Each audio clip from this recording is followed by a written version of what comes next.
Welcome back to the channel. Today we're going to be looking at... Nope, Legends of the Old West.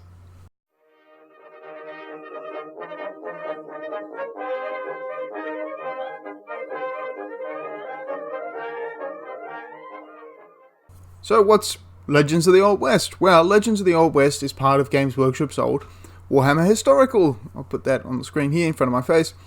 Warhammer Historical was awesome. GW was actually in the historical wargaming business at one point. They advertised other people's miniatures. This was in the early 2000s, late 90s, early 2000s. They advertised other people's miniatures. They actually told you where to go to buy the miniatures. These are amazing, awesome rulebooks. Most of the things I'm saying about Legends of the Old West also applies to Legends of the High Seas. They're basically the same game. Legends of the High Seas, I believe, is just a single book though, and it's to do with pirates, obviously. They also had Great War, which was based on... It was basically Warhammer, I believe, 3rd or 4th edition, transplanted into the First World War. It's a lot of fun. If you ever get a chance to play Warhammer Great War, do it. It's fantastic. And then they had Over the Top, which is a mid-war variant. Great War is basically early war and late war, which if you're going to war game World War I, do early and late. Anyway, that's Warhammer Historical. Let's look at Legends of the Old West. So, for those who don't know how these work, I'll start with 5 good points, 3 points, and what makes the game special. So let's start with number 1. Number 1, it's based on The Lord of the Rings. That's right, it's based on the early editions of The Lord of the Rings. And that's awesome, because if you know how to play Lord of the Rings, you can just start playing Legends of the Old West. It's fine. If you're like me, you play heaps of Lord of the Rings, you just give Aragorn a 6-shooter, and you're pretty much playing Legends of the Old West. There's no will, you don't need magic, so it's just fame and fortune, which is might and fate. You have strength, defense, it's called strength and grit, attack, wounds, fighting, shooting. Of course, they have to put ends on there. The heroic combats are all the same. It's Lord of the Rings in the Old West. We'll get to that a bit later on, but I think that's a huge positive for me personally. I love that. I love the idea that I can bring 2 armies and essentially play the same game with them. So I can fit my half dozen, maybe a dozen. I normally bring both sides, but anyway. Bring 12 miniatures for your gang, and then you put your Lord of the Rings stuff on the other side of the case. In reality, you really don't need to learn 2 games for that. You can just bring all your stuff along, and you don't have to go... It's not like playing some giant rank-and-file Napoleonic game, and then you're like, now I'm playing Malifaux. How do I do this again? You go, Lord of the Rings, this. It's a great game it's an awesome thing to have in the box. I love games that I can just put in the side of the case. So you just put 10 miniatures in there, maybe 20 if you want to bring 2 sides. I'm a big advocate for getting both sides of an army, just so you can always have a game. Anyway, that's another bonus. If you have 2 sides of this, say my favorite is Mexicans and Texas Rangers. That's the one I introduce people to the game on. Because people know Mexicans and Texas Rangers in the Old West. The Mexicans come across the border and they rampage a little bit, and the Texas Rangers chase them off. It's a fun thing, and you can use a lot of Middle Eastern terrain, which I've got a heap of. You don't need a lot of cowboy terrain. You don't need to build a big town. You can have some adobe buildings and some sort of run-down fences, and these guys fled back to Mexico, and the Texas Rangers are just cross the border, or they're on a border town somewhere. It's really fun, and it's really easy to do both sides. And there's plenty of people out there play Lord of the Rings, especially here in Australia. Australia's actually quite huge for Lord of the Rings gaming. So, yeah, so it's based on the Lord of the Rings, and I think that is a giant positive. Number 2, the campaign. The game really is the campaign. The campaign's fantastic. It's amazing. I know, but this is the hype bit. This is the hype segment of the video. This is where I pump everything up. The campaign's fantastic. You start off with X amount of money. I believe it's $200. And you buy your gang, you give them weapons, and you normally end up with about 8 to 10 guys. I'll get to the different types of gangs later. But the campaign's really cool. You have different... anyone who's ever played Battle Companies, or... it's quite similar to most of the other GW games that they put out. Battle Companies was the first... I don't really want to say first, but Battle Companies was sort of the jump-off point for the way GW would then do the rest of their campaign. So if you played any Games Workshop gang building campaign, Necromunda, obviously, Necromunda and that are obviously first. Necromunda and Mordheim were very obviously before Lord of the Rings Battle Companies, but Lord of the Rings Battle Companies, I think, was sort of the one that's most applicable here, because obviously it's based on Lord of the Rings. Anyway, so if you played Necromunda, you played Mordheim, even the modern versions of them, you'll know how this campaign system works. So you play a game, you get a bunch of resources at the end of that game, you then roll for wounds on your characters, heal your characters, buy your characters new weapons, roll on upgrade charts. But it's not just that. The campaign has a great feel to it. So, for example, you can play poker at the end of the game. If you have a character with a skill, like a card sharp, or is a gambler, or is very lucky, you can go and play poker, and you can bet money and lose money and win money. You can have a prize fighter. I love having a prize fighter, because you get the prize fighter at the end of the game. You stake a whole bunch of money on him. You stake, I think it's up to like $20 or something. We normally limit how much you can stake on it. You roll the dice, and you see how the prize fighter went at the fighting, the match or something like that. Maybe something goes wrong and your whole posse gets drunk in a saloon somewhere, and then the next game you play is the bar fight game, because there is a bar fight game.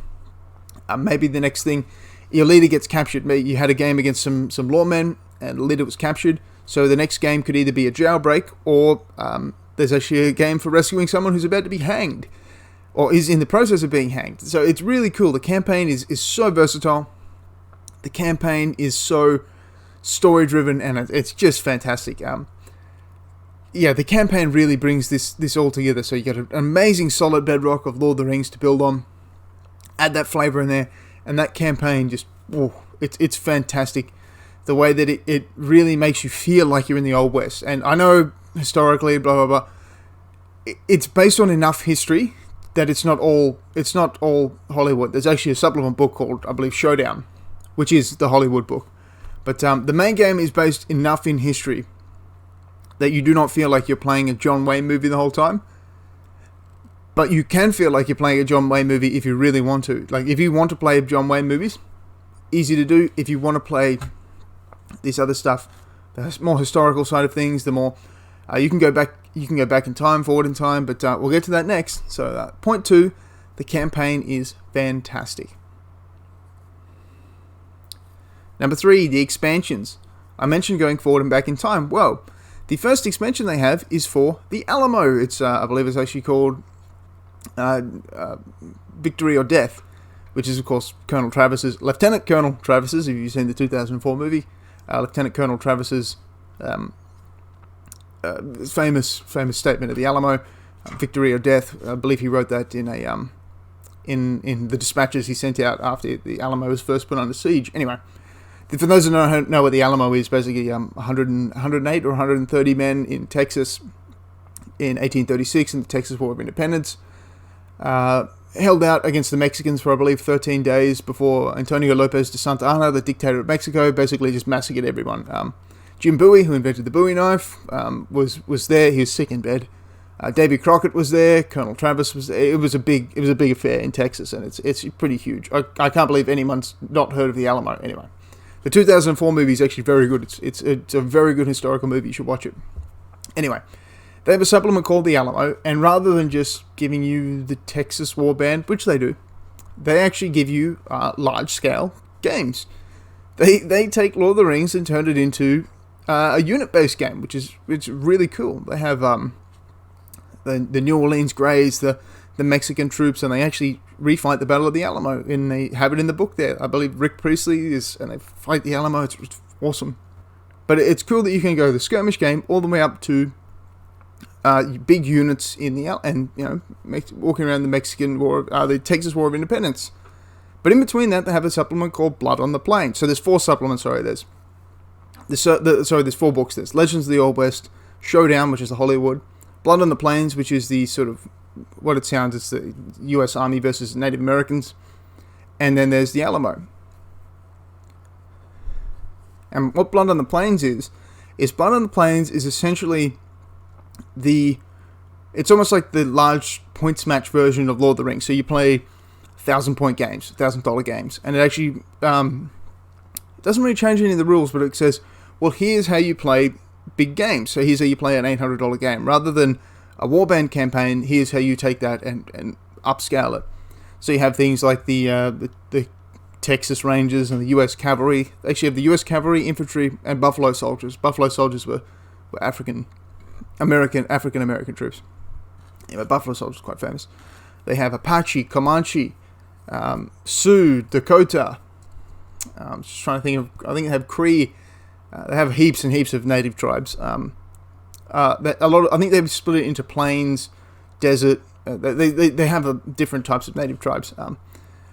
Most native tribes, I believe Apache, Sioux, Dakota, and Cheyenne all mean the same thing. It all means enemy in the language of their enemy. So it's anyway. But yeah, they do have different native tribes, which is really cool. They have a Chinese gang, the Tongs. They have mountain men gangs. They have like Hollywood gangs of all heroes. Then you have also stuff, cowboys, different Indian gangs, obviously. Texas Rangers, lawmen. What's the other one there? Anyway. Of course, outlaws. There's a heap of cool gangs in there. And they're actually really different. You're not just playing a reskin version of other stuff.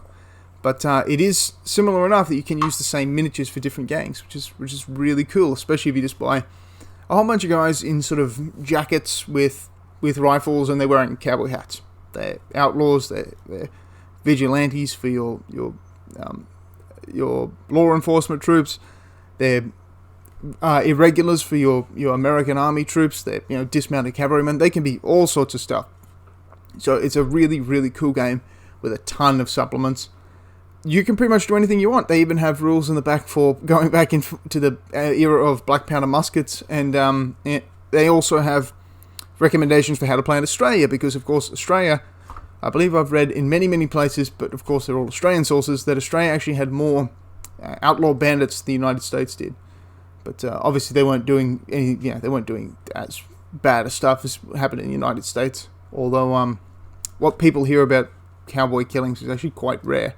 It was actually really uncommon for have like big named outlaws and stuff. Anyway, but it's a really cool game with a lot of expansions and a lot of depth. And there's a place for you somewhere in that period, no matter where it is. No matter if you're you want to do a bit in a large scale cowboy warfare, which is cool.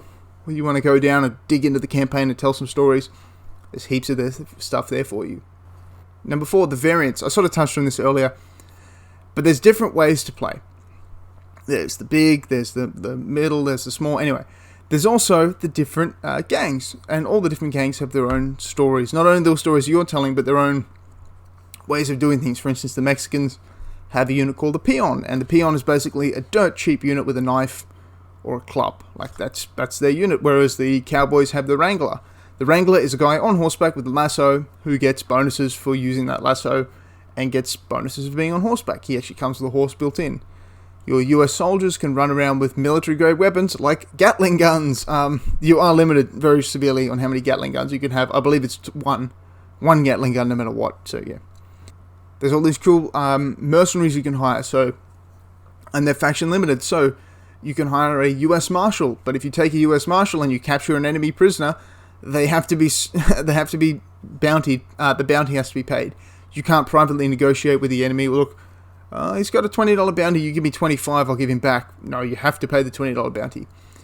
You can have all sorts of really cool stuff. You can have a newspaper man following you around so that he essentially acts like a Banner of Rohan for Lord of the Rings, in that he gives you back a point of fame, a point of might. If you start the turn near him without any might, he'll sort of like write a new story about you. There's heaps of cool characters. The Soiled Dove is good. She's a woman who basically runs around and you can't shoot her, and she sort of has a little hidden gun, and she's really cool. So yeah, there's so many different characterful elements. There's so many different ways you can organize a gang. You can have a whole bunch of tough heroes. You can have a big, strong boss with like 3 henchmen and 2 underlings. Or you can go for a bunch of cheap heroes and a whole heap of guys like a Mexican peon gang. Or you can go down the route of something like the US Cavalry. Elite mounted force. Maybe you actually have a Gatling gun, but you only have 4 guys in your whole warband. So there's so many ways you can build your warband. There's so many ways you can play games. And, well, of course, the Mexican War of anyway, the Texas War of Independence. Why do we keep calling it the Mexican War of Independence? Anyway, I'm getting confused with the Mexican-American War. Anyway, there's so many different ways you can play this game, and you can really tailor it to yourself, and I think that's a big plus. Number 5, it's cinematic. I mentioned before about bar fights. All the scenarios are cinematic scenarios that are both Hollywood and historical. So, for example, there's one where you rob a train. That happened in real life, not to the extent that you think it happened. Anyway, it happened in real life. There's a scenario where there's a bar fight, and there's a 2x2 board and 18-inch square bar. And while you're in the bar, no guns, unless you have the sort of Saturday Night Special, which is the spring gun in the wrist, which you can buy, and you have to choose whether it's a gun or a poker thing to cheat at poker. So anyway, so you can build more characters. So maybe your warband leader has both variants of the thing. He has a poker one and a Saturday Night Special, or a Derringer or something. So and while you're in the bar, you place a bunch of bottle tokens and some chairs around, and you can pick the chair up and smash the other guy with it, have a bar fight, and then stumble out into the street where you can pull out your guns. There's a scenario where somebody's hanging from a rope, and before the rope actually goes taut, you can try and shoot at it. You can't really cut through. Anyway, but once the rope goes taut, you pretty much have to run over and get the guy out. There's one where you have to bust a guy out of jail. That's a bit Hollywood, because busting him out of jail, they have the whole dynamite or pull the bars off thing. But you can just bust in and hold the sheriff at gunpoint and demand the keys. There's a bank robbery where you start off in the bank with some hostages. And they're really cool scenarios. They're really flavorful. And then if you go to the Showdown book, obviously you have the more fantastical stuff. But they have Alamo scenarios. They actually have the Alamo. They have a whole bunch of other stuff. They have the battle reports. They have write-ups from the authors. They have pre-built warbands where the authors, I believe Rick Priestley, anyone who wrote the Lord of the Rings pretty much has a warband for this. I believe the Perrys are involved. The guys who wrote Lord of the Rings had a lot of fun when they did this. There's a lot of historical stuff in there. They have here's what happened at this day, and they give you a rough timeline of the Old West. They have the special characters, obviously. They have Wyatt Earp, Doc Holliday, all those guys. They have all the famous characters. I don't want to go through them all, but all the guys. Chisholm is in there for those who know that story. That's a John Wayne movie as well, but that was actually a real character for the what was the name of that? The something county war. That was where Billy the Kid and who's the guy who ended up killing him? Anyway, those two came from that conflict. Anyway, they're all in there, and it's really cool. So there's a lot of cinematic elements, both historical and fiction. 3 things I'm not so happy about Legends of the Old West. It's out of print, and it's been out of print for almost 15 years now, which is annoying because I don't actually own a copy of it, so I have to actually rely on a friend to bring the book. Although by now we only really need the book to build warbands and things like that, and for the campaign. If you just want to pick up game, you can pretty much just bring your copy of Lord of the Rings. That's the army book, not the actual real book. It's over there. I didn't have time. Anyway, it's out of print, and that's a really negative thing in my opinion.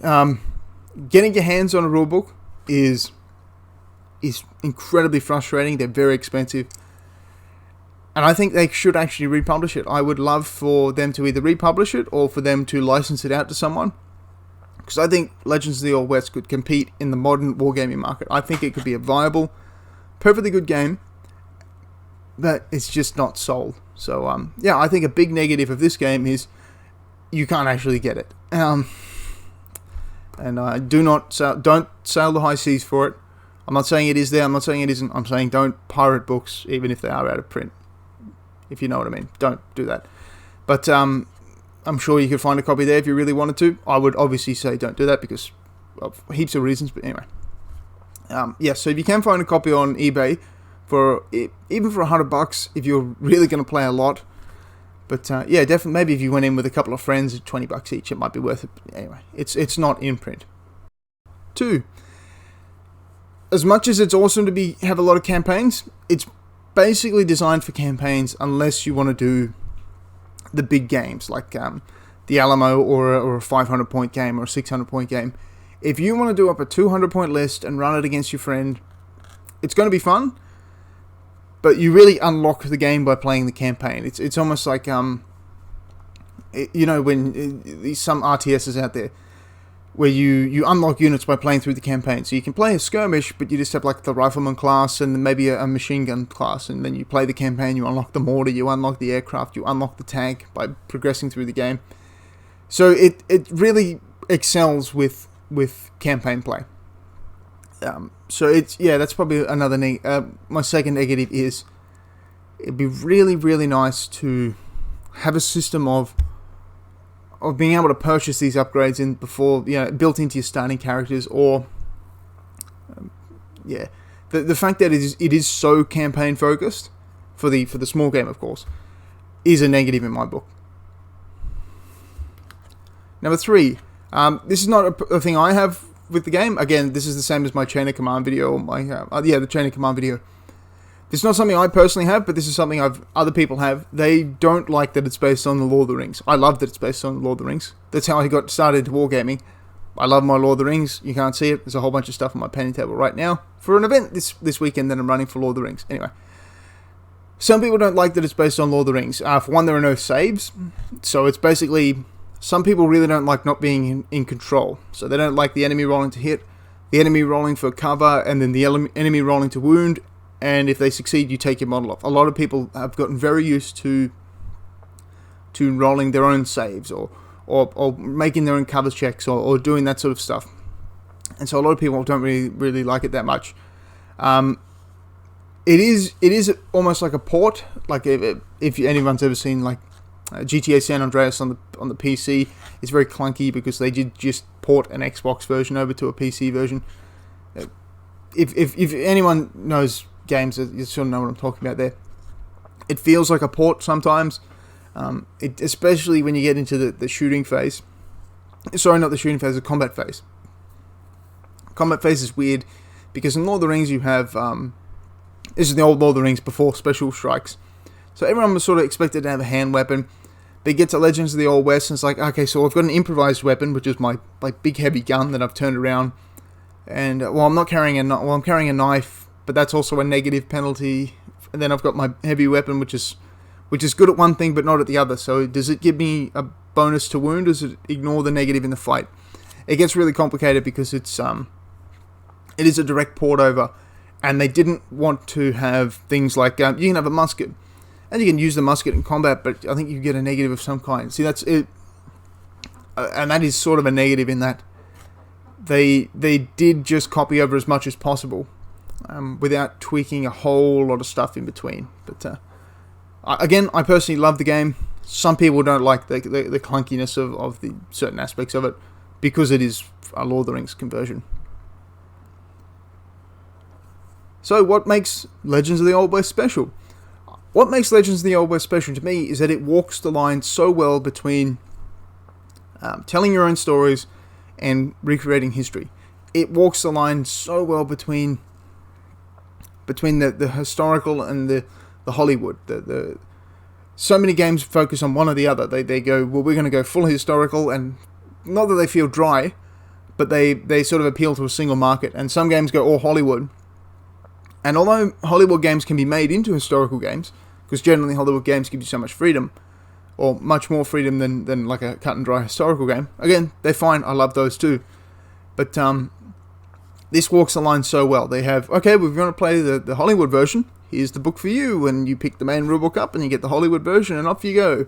And if you want to play the historical version, well, you really only need the main book, but you get the main book, and maybe you want to play with some mountain men, so you grab the Blood on the Plains, or maybe you want to do, maybe you do want to refight the Alamo. I would love to do that. I've seen some stuff at Historicon this year where they were refining the Alamo. Look, I'm going to have to get over there one year.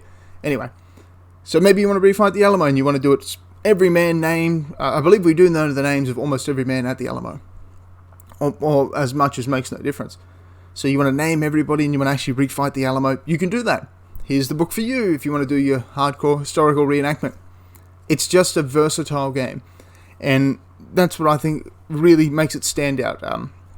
Campaign's fantastic. You can do a Hollywood campaign, you can do a historical campaign. There's going to be no negatives to either one. You're not going to suffer because you're doing a historical campaign, because there's so many historical scenarios, plus you can just make your own up. So much historical war gear.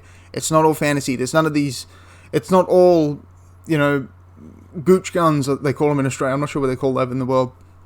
Like these, like derringers that fly out of your hand and you can just kill everyone with them. There's some of that. You can have that if you want, but there's also just, most of the time those things were used for card cheating. So you can cheat at cards. A lot of the skills, swordsman for the Old West, that's a bit fantastical. You can make that into a knife fighter instead. There's so many... I really want to stress the point that this game is not a fantastic game. Fantastic game. I just want to really stress the point that this game is not a Hollywood game, and it's not a cut and dry reenactment game. It really does bridge the gap, and that this also goes for Legends of the High Seas. Although Legends of the High Seas is solely focused on sort of pirates and British forces. Pirates and naval forces, most of whom are British, because we're looking at the Golden Age of Sail here. Legends of the High Seas is basically looking at the same period as Cutlass. For those who know Cutlass, that came out ages ago. I'm pretty sure, is Cutlass even still around? Anyway, so Legends of the High Seas, most of that stuff applies to this as well. Although I can't speak to the campaign, because I've never actually played a campaign version, only skirmish games. The Cowboys version, the Legends of the Old West, is fantastic. I would highly recommend anyone buy it, if you can get it for cheap, or just go on with a bunch of friends. If you have a club that is actually willing to, I know some clubs actually maintain like a rules library. Definitely pick it up if you ever see it. And 4 friends, $20 each, $25 each. It's more than worth it. You can get cowboy figures for dirt cheap. They're super. Artisan makes fantastic miniatures. That's where I believe all of mine are from, Artisan. They're great. You'll find cowboys everywhere, because everyone loves cowboys. So that's my review for Legends of the Old West. I'd love to send you somewhere to buy it. You're gonna have to surf the internet and find it for yourself. So thanks very much for watching. Let me know what you think in the comments below if you've ever played the game. If you'd like to play the game, how did you like the review? Do you like the style? Would you like anything to change? More than happy to. I'm not perfect at all. This is a new channel. Make sure to check out the rest of the content. I've got another 4 reviews for Sharp Practice, Muskets and Tomahawks, Chain of Command, and Bolt Action, along with a few historical videos. I'm doing more historical videos. The problem is they take a long time to research. They take ages. I think the best thing I've done so far is the La Haye Sainte videos, and they were done prior to getting this new microphone. So now that I have the new microphone, I hope the audio quality is improving much more. So check out the La Haye Sainte videos. I believe it's an hour and 20 minutes. I'm still convinced they're the best thing I've done so far. Anyway, if you'd like to see more of the stuff, hit the subscribe button, press like, leave a comment, even if it's negative. I'd love to improve the channel in any way possible. Thank you very much for watching. Have a wonderful day.